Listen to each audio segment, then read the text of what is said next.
एक ऐसा मामला जिसने पूरे देश का ध्यान अपनी ओर खींच लिया। आज हम बात कर रहे हैं मनीषा केस की, और इसकी कहानी एक बहुत ही बेचैन कर देने वाले सवाल से शुरू होती है। सवाल ये है कि क्या ये सिर्फ एक दुखद मौत थी, या फिर इसके पीछे सच्चाई को दबाने की कोई बहुत बड़ी सोची समझी साजिश थी। सच कहूं तो यही वो सवाल है जो इस पूरे केस की जड़ में है, और यही हमें इसकी तह तक जाने के लिए मजबूर करता है। तो चलिए चलते हैं हरियाणा के भिवानी जिले में। ये वही जगह है जहां ये सारी चौंकाने वाली घटनाएं एक एक करके सामने आई। ठीक है, तो सबसे पहले ये समझते हैं कि आखिर हुआ क्या था। वो कौन सी घटना थी जो इस पूरे मामले के बिल्कुल सेंटर में है। तो देखिए, मनीषा केस, ये नाम जुड़ा है भिवानी की एक महिला की मौत से, जो बहुत ही कह सकते हैं संदिग्ध हालात में हुई थी। और ये कोई मामूली मौत नहीं थी। इस एक मौत ने हत्या, यौन शोषण और तो और कुछ पावरफुल लोगों पर मामले को दबाने के इतने गंभीर आरोप खड़े कर दिए कि बस यहीं से सारा विवाद शुरू हो गया। अब यहाँ पे मामला और भी पेचीदा हो जाता है। पता है क्यों? क्योंकि जैसे ही ये घटना हुई, लगभग फौरन ही दो बिल्कुल अलग अलग, मतलब एकदम ऑपोजिट कहानियां सामने आ गई। देखिए, एक तरफ तो था मनीषा का परिवार। वो लोग साफ साफ कह रहे थे कि ये कोई हादसा नहीं, ये हत्या है, यौन शोषण का मामला है।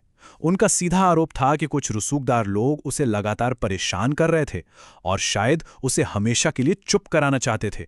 और फिर दूसरी तरफ थी पुलिस की शुरुआती जांच, जिस पर इतने सवाल उठे, इतना शक पैदा हुआ कि लोगों का गुस्सा भड़क उठा।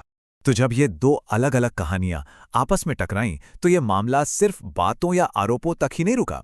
नहीं, इसने एक बहुत जबरदस्त पब्लिक रिएक्शन को जन्म दिया। और यहां हम देख सकते हैं कि चीजें आगे कैसे बढ़ीं।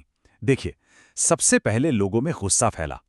फिर यह गुस्सा सड़कों पर प्रोटेस्ट की शक्ल में उतरा। जब इतने बड़े पैमाने पर विरोध हुआ, तो जाहिर है सिविल और पॉलिटिकल लेवल पर जबरदस्त प्रेशर बना। और नतीजा ये हुआ कि आखिरकार इस केस को देश की सबसे बड़ी जांच एजेंसी सीबीआई को सौंपना पड़ा। और बस यहीं पर आता है इस कहानी का सबसे बड़ा टर्निंग पॉइंट, जब देश की टॉप इन्वेस्टिगेटिव एजेंसी यानी सीबीआई इस केस को टेक ओवर करती है। और वो इसे सिर्फ एक संदिग्ध मौत नहीं, बल्कि बाकायदा हत्या का मामला मानकर रजिस्टर करती है।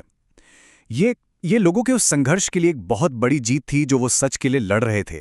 तो अब सवाल ये उठता है कि ये केस इतना जरूरी क्यों है? मतलब ये सिर्फ एक केस ना रहकर एक बहुत बड़ी लड़ाई का सिंबल कैसे बन गया?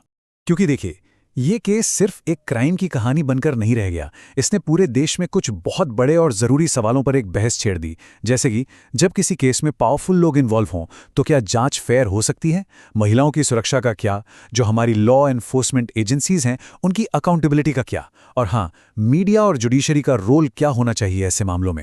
मतलब कानूनी दांव पेंच से भी कहीं ज़्यादा बढ़कर ये केस हरियाणा में महिलाओं के लिए इंसाफ की लड़ाई का एक बहुत पावरफुल सिंबल बन गया। और शायद इस केस का सबसे बड़ा इम्पैक्ट यही है, इसने एक ऐसी बातचीत शुरू की जो मुश्किल तो है, पर बहुत ज़रूरी है। पावर, जस्टिस और अकाउंटेबिलिटी, इन मुद्दों पर समाज को एक बार फिर से सोचने पर मजबूर कर दिया इस एक केस ने। तो चलिए इस चर्चा को यहीं एक सवाल के साथ छोड़ते हैं। जरा सोचिए, जब कोई एक केस किसी एक इंसान की कहानी न रहकर पूरे समाज के संघर्ष का प्रतीक बन जाए, तो उस सूरत में इंसाफ कैसा दिखता है? उसका असली मतलब क्या होता है?